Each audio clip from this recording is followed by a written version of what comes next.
Ladies and gentlemen, welcome to the Dead On Impressions. This is David Brinkley with a special report on global warming, or as they say when the weather gets cold, climate change. With us now is a strong supporter of President Obama's position on climate change, Representative Charlie Erangel, Democrat from New York. I was a huge supporter, but the situation in my neighborhood was cold. People are freezing. I will use the word grasses. So what I need, Mr. President, if you're listening, is to send about 1,000 coal furnaces to my area of the woods.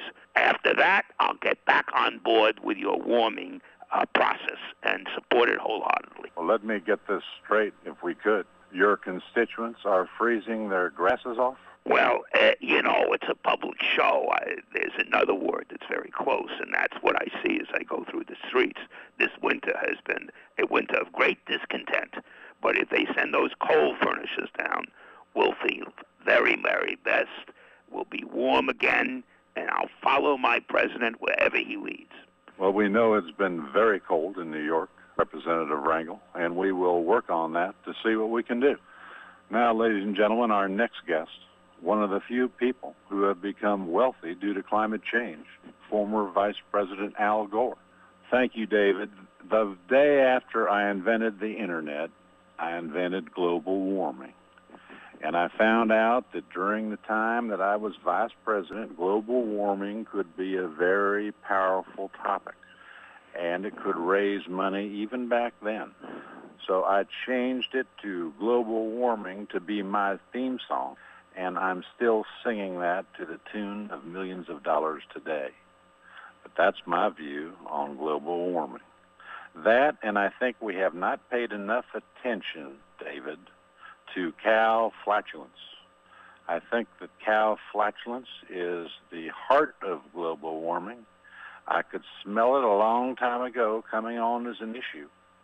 And I believe that we must do something about this scourge on our air. Thank you, David. Good night. Well, thank you very much, former Vice President Al Gore. Now, ladies and gentlemen, someone whose climate may have changed in the afterlife to super hot, former President Richard Milhous Nixon. Well, you anticipated me. It's hot as I can't use the word down here. And I go along with Al Gore. I go along with President Obama. There is warming. And if there is some way to shut it off, I'll support them, even though they're Democrats. It's been a difficult time. Now, when I was president, I invented the EPA. I believed in going after climate renegades. But do I get the credit? No. It's just not right. It isn't right at all. Thank you for your views on this topic, President Nixon. Now, ladies and gentlemen, actor Jack Webb of Dragnet. Sure, David. Global warming may not be harmful for you. We don't know. What we do know is this. People wiser than us in Sacramento and Washington make the laws. We don't. We only enforce them. You're under arrest for having too big an engine for your truck. Well, thank you very much. I'll take that under advisement, Jack. Ladies and gentlemen, finally we have a word from Senator Joe McCarthy. I just want to say that global warming has been a communist plot. And if we could just rid ourselves of that menace, the planet would be cool and peaceful. Roy, do you agree? Yes, I do. So let's get the communists out. The planet will cool, and I think it's very, very important. And by the way, I would try to include in global warming something I ignored in life. Really, really, really nice young ladies to help support the cause. Well, look, I'll tell you this. I'd almost give up being first man for that experience. Well, thank you for adding that, former President Clinton. Well, ladies and gentlemen, there you have it. Global warming.